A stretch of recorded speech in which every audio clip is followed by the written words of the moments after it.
We're now ready to move into Chapter 16 in our microbiology class. Chapter 16 covers the innate immune system. This is only one part of our immune system. After we finish with Chapter 16, we'll move into Chapter 17, which will cover the other part of our immune system called the adaptive immune system.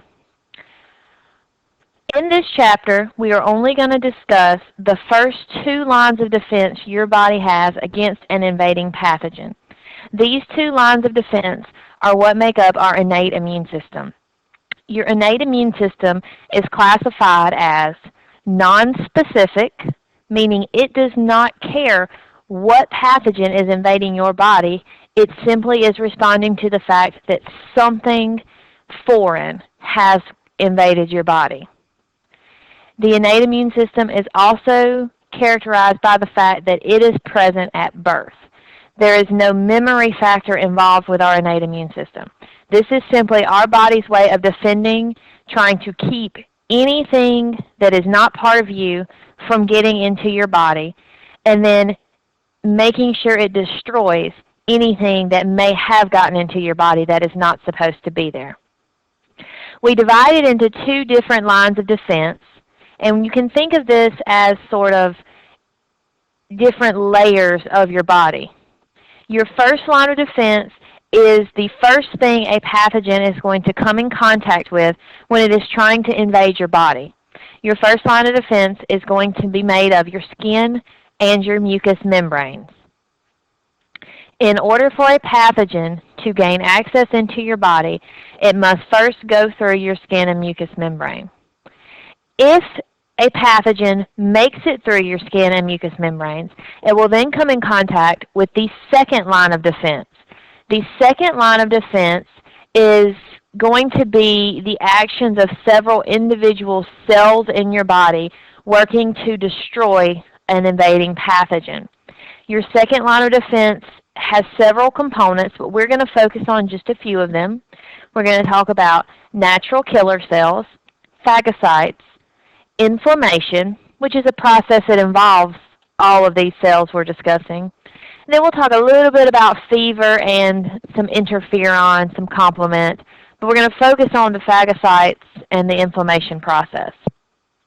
In Chapter 17, we'll move into the adaptive immune system. This part of your immune system is characterized by being very specific, meaning it responds specifically to one type of pathogen with a particular collection of cells, and by having a memory component. Your adaptive immune system is what allows you to develop immunity against something you have had previous exposure to.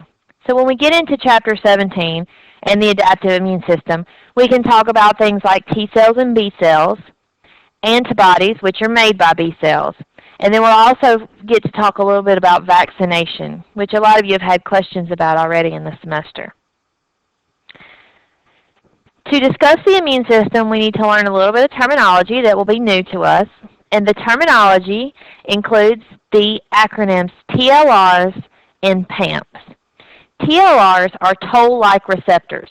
These are receptors made of proteins that are found on the surface of a defensive cell of your body. So another term that we use sometimes when we're going through the immune system is the term self versus non-self. So I'm going to try to get my marker here to draw for me. See if I can get this to work. So I'm going to draw the cell in your body that is going to be the cell that's eventually going to eat or destroy the pathogenic cell, kind of looking like a Pac-Man, okay, because that makes us think that he's able to eat something. Okay. I'm going to call this guy a self cell, because the self cell is part of you. It belongs in your body. It is always in your body. It is self. Your immune system is never going to attempt to damage this cell, because it belongs to you. On every self cell in your body, you have protein receptors called TLRs. This TLR, toll-like receptor, is almost like a little sensor sticking out of your cells.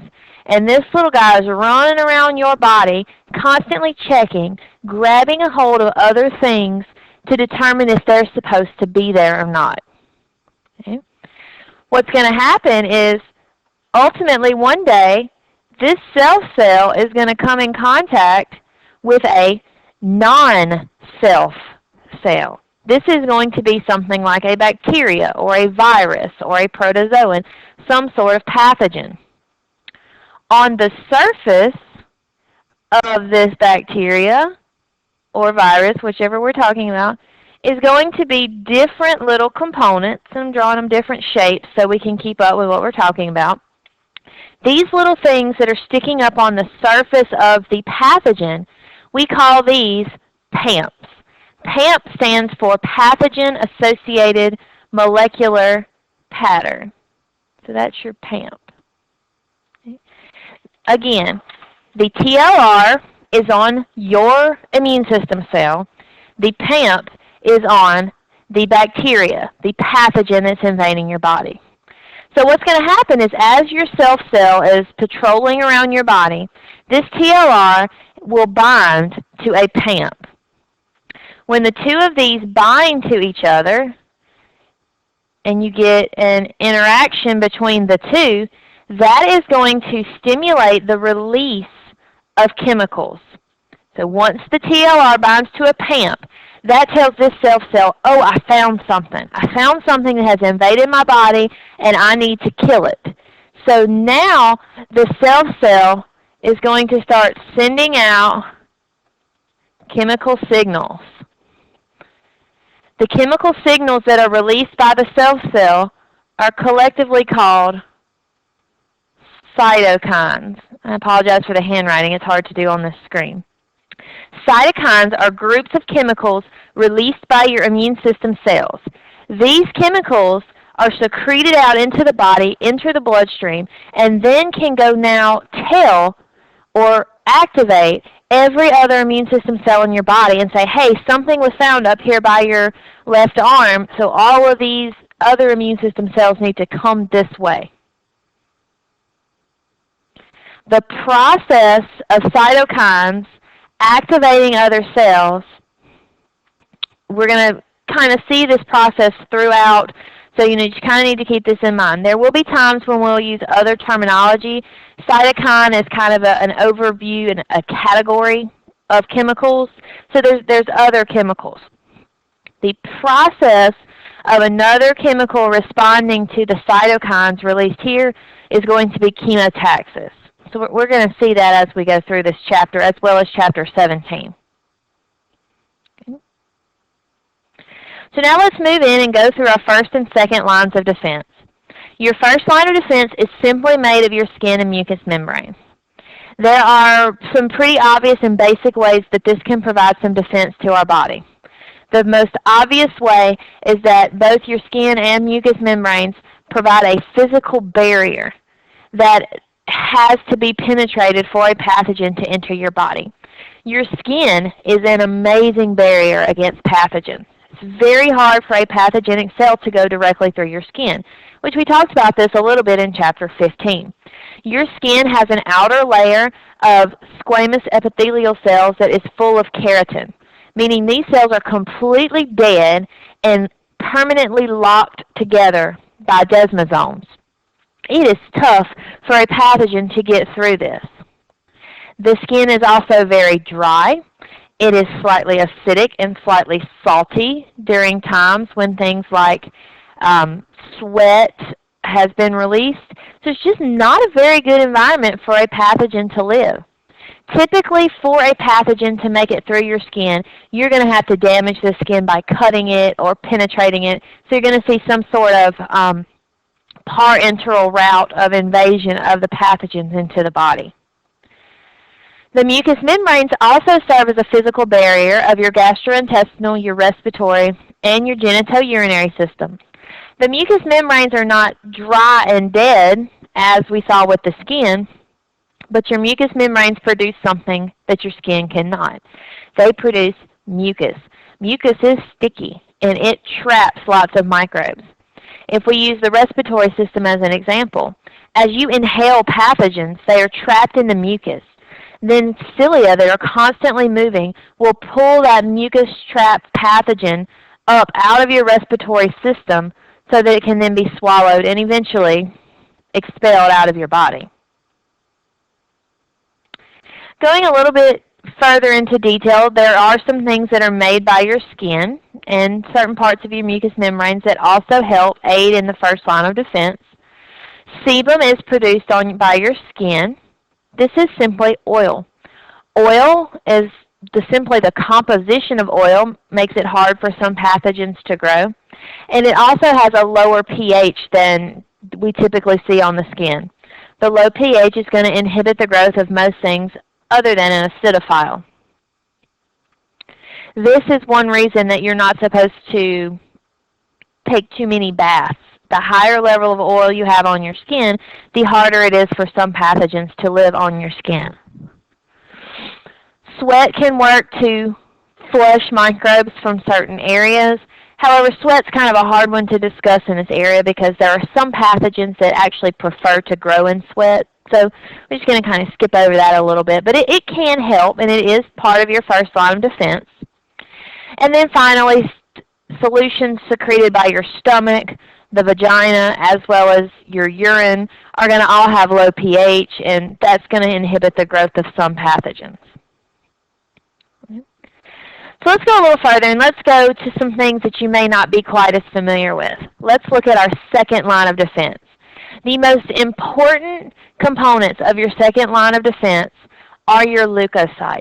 Your leukocytes are your white blood cells. Now, I'm sure every one of you have heard the term before, a white blood cell count. And we know that if we go to the doctor and they find high levels of white blood cells, they'll say, oh, you're sick. So why is that? That is because when you are sick and you have a pathogen in your body starts making more and more white blood cells to fight off that pathogen. You have 5 types of white blood cells. The first 4 listed here. We're going to talk a lot about these now in Chapter 16. But this last one, we're not really going to fool with him until we get to Chapter 17. This is your lymphocyte. Your lymphocytes are your T cells and B cells, and that's part of your adaptive immune system. So we're going to talk about those later. Right now, let's talk about the first 4 types of white blood cells. The most common white blood cell you have is called a neutrophil. Neutrophils are your phagocytic cells. They are the big guys. They're the first ones to arrive when you have an infection. We're going to go over phagocytosis in just a minute, but for now, let's think about it in general terms. Phagocytosis is the process in which a cell, kind of like we were drawing on that first slide, finds a pathogen that's not supposed to be in your body, and then it physically grabs it, ingests it, and breaks it down. It can actually kill invading cells. Scoot down here and let's look at monocytes. Monocytes are also phagocytic cells, but they don't do anything as a monocyte. They're called monocytes when they're in the blood. And then they turn into something called a macrophage. They're called a macrophage once they leave the blood and they go into different tissues in the body where they make a home. So you're going to have macrophages living under your skin, in your mucous membranes, in your stomach, in your liver. Everywhere in your body you have resident macrophages. They're going to be phagocytic cells. The other 2 white blood cells have very specialized functions. Basophils release a substance that is very important in the process of chemotaxis, and that is going to be called histamine. The way this works, anytime something has invaded your body and the basophil senses that, the basophil starts screaming for help, meaning the basophil starts releasing these histamines, these cytokines like crazy. That calls all the other immune system cells that can actually do something about the invasion to step it up and come to fight. Histamine is one of the very beginning steps of the inflammatory process. I like to think of the basophils sort of as the tattletales of the immune system. They don't really do anything themselves as far as fighting infection, but they start screaming for help by releasing this histamine, telling everybody else, hey, come fight this fight that I can't fight. Now, this is really not what we're talking about in this chapter, but while we're here, let me just point this out. Basophils also hurt us. Basophils are the reason that we have allergies. Now, I live in South Mississippi, so allergies are something that I'm very familiar with. But very few people truly understand what that means. Let's say, for example, I'm allergic to pollen. If I'm allergic to pollen, that means whenever I inhale pollen, my basophils start acting like that pollen is going to hurt me. In reality, pollen can't do anything to you. Pollen is the male gamete, the male sex cell of a plant. It can't do anything once it gets in my body.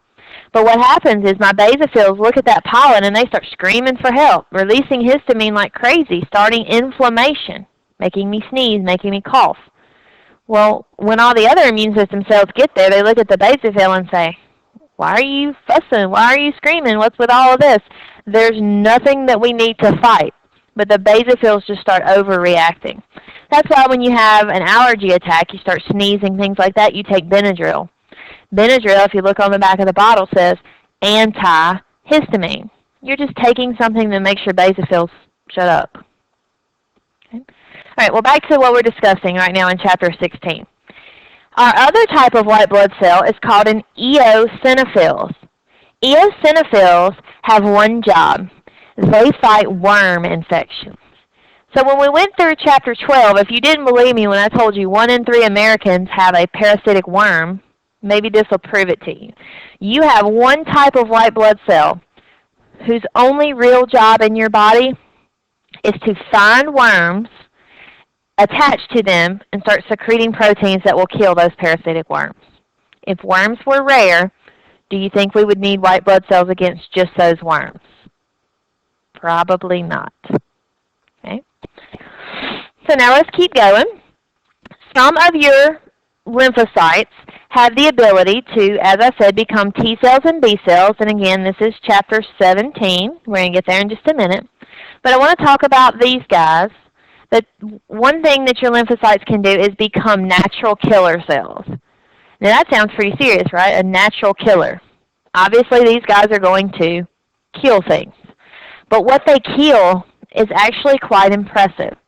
Your natural killer cells kill your own body cells and tumor cells.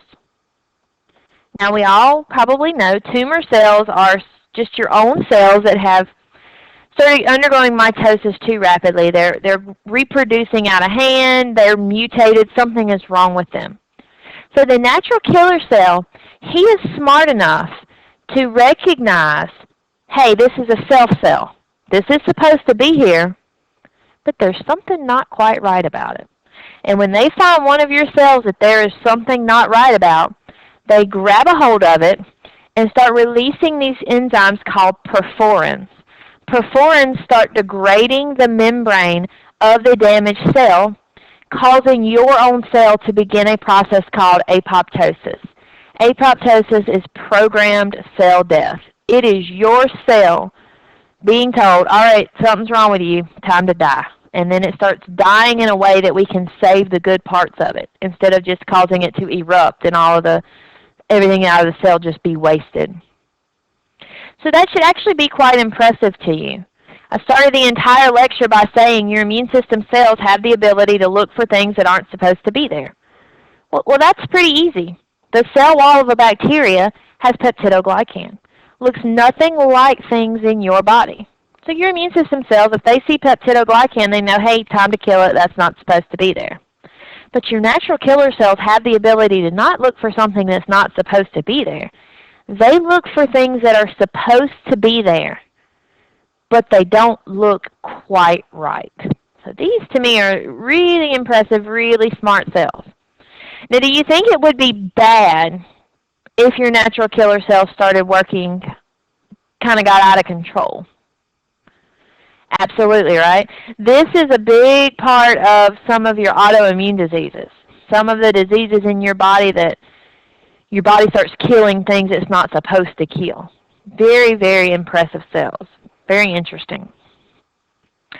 Now, really briefly, I want to go through something that does serve as part of your second line of defense, but I think this is really more of an anatomy and physiology topic. Part of your second line of defense is made up by your lymphatic system. Your lymphatic system is a collection of little channels that run through your body, draining excess fluid into your blood so it can then be released through your kidneys out your urine. The lymphatic system itself, the little channels, are not what is part of your immune system. What makes it part of your immune system is throughout the channels you have what we call lymph nodes. Lymph nodes are found here in the groin in large concentrations, here in your armpit in large concentrations, and then here in your neck in very large concentrations. Very similar, you have tonsils in these regions. What these lymph nodes and tonsils and few other little places in your lymphatic system do is they are little housing sites for your lymphocytes, what we were just talking about. So they kind of give a place for your immune system cells to work. If there's bacteria flowing, okay, let's take an easy example. If there's bacteria flowing out of the air into your respiratory system, then your immune system needs to catch it, right? Well, it will have to go through your tonsils and all your lymph nodes right here, and these are little bulbs that are full of neutrophils, T cells, B cells, all of your immune system cells. So that invading pathogen is going to get stuck right there and be kind of bombarded by an army of immune system cells so it can't go any further in your body. This is why a lot of times when we say, man, I'm sick, and then we immediately reach for our neck and start feeling for lumps. We're trying to see, are our lymph nodes swollen? A swollen lymph node is not really a bad thing. That means your lymph nodes are working, trying to kill what has come in your body.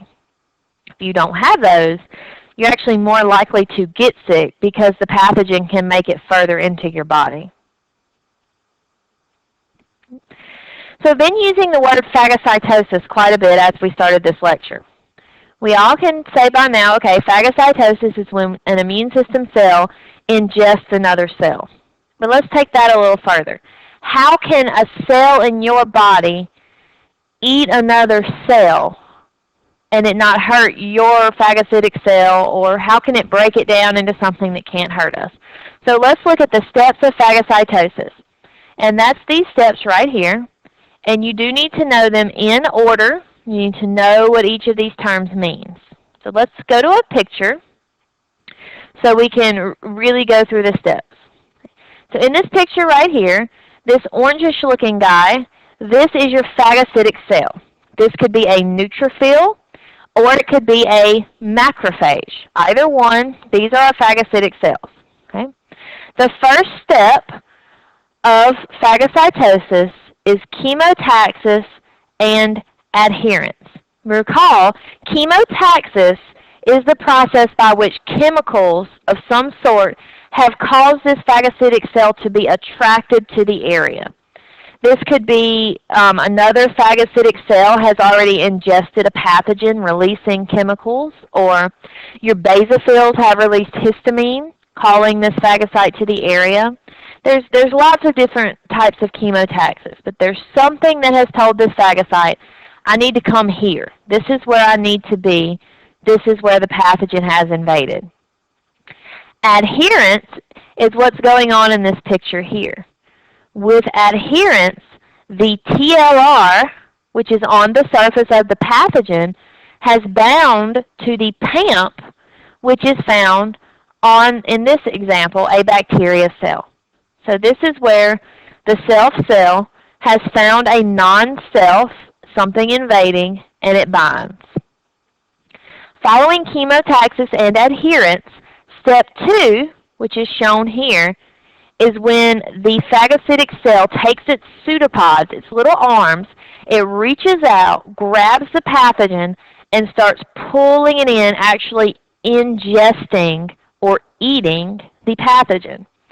Now that the pathogen is inside of the phagocyte, step 3, we form the phagosome. We move along. Step 4, the phagosome fuses with a lysosome, and we get a phagolysosome. Remember from Chapter 4, the lysosome is the organelle that contains digestive enzymes. Now that the two have fused, we move to Step 5. The little enzymes that were in the lysosome now start breaking the little bacteria, the pathogen, down into very small pieces. Once it has gotten all of the pieces of the pathogen into really, really tiny pieces that it can't digest any further, then all of these tiny little pieces of the pathogen are kind of pooped out. They're spit out of the phagocytic cell. Now this is a very important part, and I don't think I ever had a teacher that pointed it out here, so I think it's really helpful. We're going to see these pieces spit out by the phagocytic cell as we get into our next chapter when we move into the functions of the adaptive immune system. This is going to be the part where your B cells are going to come into play. Okay? Your B cells are not going to work unless they have these little pieces that were spit out by the phagocytic cell. So just kind of keep that in the back of your mind. You're going to need that when we get to the next chapter. Okay? So let's go through this again really quickly. Make sure you understand. The phagocytic cell is attracted to chemotaxis, finds the pathogen, binds to it, adherence. It then ingests the pathogen, forming a phagosome. The phagosome fuses with the lysosome. Now the digestive enzymes start breaking down the pathogen into smaller and smaller pieces until the small pieces are spit out of the phagocyte. Now the pathogen can't hurt you anymore, and it's in a form that your B cells can respond to. That sounds like a pretty good mechanism, right? So I don't see how any pathogen could possibly make us sick if we've got these great cells in our body that can ingest the pathogen. Well, it turns out that microbes are pretty impressive too. There are some microbes that can evade or trick that phagocytic cell so that it doesn't hurt them. The first example I can give you is Haemophilus influenza has a really thick capsule on it. That keeps the phagocytic cell from being able to adhere or stick to the bacteria. So when you get that bacteria in your body, your phagocytic cell may be attracted to it. It may try to adhere to it. It just physically can't. Another way microbes evade or hide from a phagocytic destruction is going to be by inhibiting digestion or destruction. Okay? Staphylococcus actually makes a substance that kills the phagocyte. So the bacteria itself secretes something that can kill your phagocytic cell. Something else that I think is really probably the neatest of all is Listeria, Mycobacterium, HIV. All of these infections prevent the fusion of the phagosome and the lysosome. So if we go back to this picture, that means that those pathogens can be ingested by your phagocytic cell, but then they can stay right here at step number 3. They have figured out how to hide and live inside of your phagocytic cell. That way they're safe. None of the other parts of the immune system can get to them either. Really, really neat. Now the last important topic in this chapter to go through is inflammation. Inflammation is a process that is still part of the second line of defense, because everything we're going to see coming into play in inflammation is still just one of those cellular components of the second line of defense. Inflammation is always observed when we see these 4 cardinal signs: redness, pain, heat, and swelling.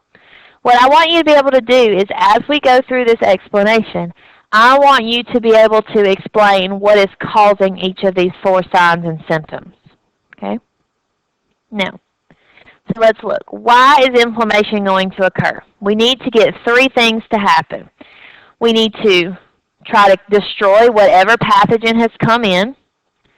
We need to wall off the area so that that invading pathogen can't leave the area.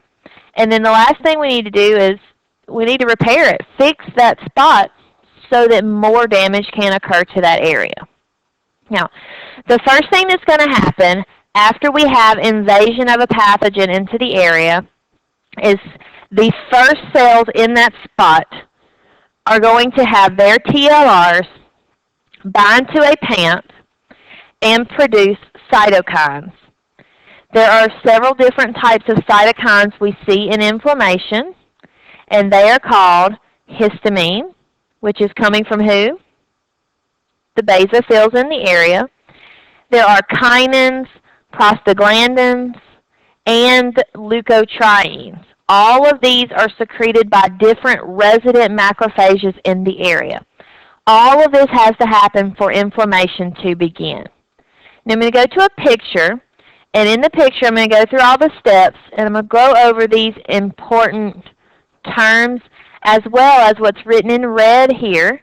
What's written in red are the causes of your 4 cardinal signs and symptoms of inflammation. So let's go to our picture to go through all of this. So in our example here, we have tissue damage. A bacteria has cut through the skin, and with that knife that cut through the skin, you got some bacteria in. So you have bacteria in the area. Now that bacteria has come into the area, that is immediately going to trigger resident macrophages to the area to grab that invading pathogen. TLR responds to the PAMP and starts sending out signals. The chemotaxis that occurs, the signals that are sent out, immediately causes the blood vessels in the area to expand. As the blood vessel expands, we're going to see clots forming. The clots form at the edges of all of these blood vessels. The clots are there to prevent the bacteria from getting into the bloodstream and leaking out of the area. Now that we've got the blood vessels have swollen in the area, that increased blood flow brings with it more and more white blood cells. Now that we have more and more white blood cells in the area, we see margination. With margination, the white blood cells start sticking to the edge of the blood vessel. Then we see diapedesis. The phagocytes that were stuck to the edge start squeezing out of the blood vessel, so you get more and more stuff going into the area, more and more white blood cells, like neutrophils that can eat or destroy the invading pathogen. And we can have all of this stuff working together to destroy any invading pathogen.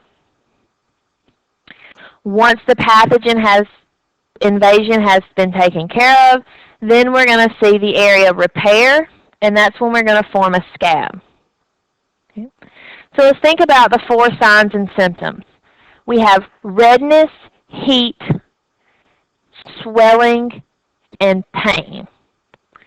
The redness and the swelling, the pain, and the heat are all coming from the increase in blood flow to the area. More and more white blood cells cause it to swell. As it swells, you get more and more pressure on your pain receptors, so the area starts to hurt. That's why we see inflammation. So let's think about this. Is inflammation technically a bad thing? In the terms we're discussing it, inflammation is a good thing. That means that yes, you cut yourself, and yes, there are bacteria now in the area, but your immune system is working. What would probably be worse is if you cut yourself and nothing happened. That would mean if there was a bacteria on the knife that cuts your skin, your body's not fighting it, and that bacteria is being allowed to just travel through your body. I have a very good video that I want to play real quickly that shows you the steps of inflammation. So here's the tissue damage. The bacteria have gone into the skin. Now that the bacteria is in the skin, your cells in the neighborhood start secreting all of your cytokines. That causes your blood vessels to swell. The swelling of your blood vessels increases the blood flow. You get heat. Your pain receptors get activated. You get redness. But the good thing is, with the increased blood flow, you get more and more of these little blue guys. The blue guys are your white blood cells. And watch what happens as you get more and more white blood cells to the area. They start squeezing out of your blood vessels because they are stretched. That squeezing out of your blood vessels, that's your diapedesis. So it marginates, then diapedesis out of the area. Now that we've got our little area right here that has a whole bunch more of your phagocytic cells in the area, now your phagocytic cells are going to be able to begin fighting the infection. So you see your little phagocytes over here actually eating the invading bacteria. Now in the video, it's labeling and showing you pus. Pus is the collection of your used and worn out white blood cells. So after these white blood cells have been working for a while, destroying the invading bacteria, spitting out or pooping out the pieces, that's what causes the pus. So again, pus is not really a bad thing. Pus means that your tissue is actually working to repair the area. So now let's go back and finish our notes really quickly. We have a few more areas that we need to discuss not in huge detail, but there's a few more parts of the second line of defense. Fever is considered part of your second line of defense. Fever is a systemic inflammation that occurs throughout your body. Typically we see fever whenever your body's responding to some sort of infection or possibly production of toxins, which we talked about this in chapter 15. The reason your body is heating up is to try to kill or slow down the growth of the pathogen. Fever is not designed to itself kill the pathogens, but instead it can slow down the growth of the pathogen, hopefully enough that your immune system cells that can kill the pathogen can go to work. It's really not a good idea to immediately start taking Tylenol to bring your fever down. Your body is heating up for a reason. Now, if you're if you have a baby, really young, then yes, you have to be a little more careful with fever. But as adults, fever is not necessarily a bad thing. Our last two topics, we just don't really have the time to go over in detail in this sort of class. But the first one we're going to talk about is complement. Complement is a group of proteins in your body. We now know there are definitely more than 30. New ones are found all the time. These proteins are made by your liver and then secreted into your blood to circulate. They patrol through your body to help all of the other parts of your immune system. That's why they're called complement. They complement the activity of the other parts of your immune system.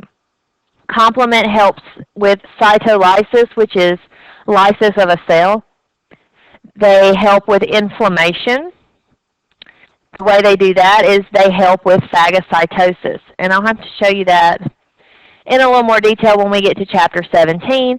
But the easy way to explain it is if your complement cells get a chemical signal that something bad is going on, they'll go grab a hold of the pathogen and kind of hold it down and say, hey, here it is, phagocytic cell, come ingest this guy.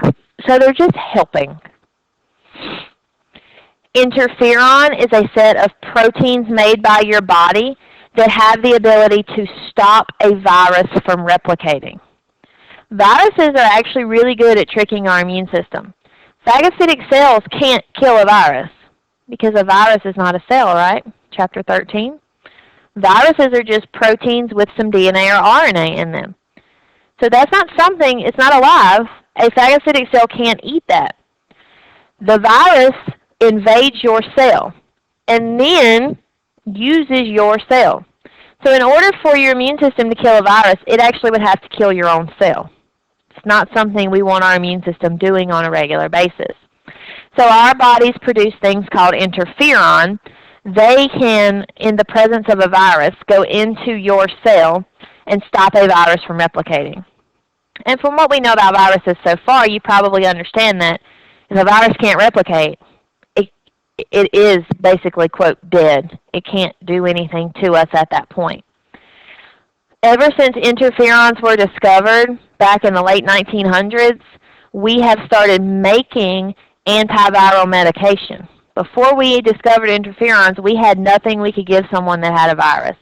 But now we figured out, hey, the body knows how to do it. So let's just copy what the body does. And you've all heard of an interferon, you just may not realize that's what it's called. Tamiflu is an interferon. When you take Tamiflu, it doesn't cure you from the flu. It just speeds up your recovery because it is an interferon. It goes into your cells and stops the flu from replicating in your cells. So to summarize what we've learned in this chapter, we have parts of our immune system that don't care what it is that's invading us. They just find it, start trying to kill it, and start sending out signals to call the rest of the immune system. Next, we'll be going into Chapter 17, and we can look at specifically what happens when the big guys are called in, the T cells and the B cells.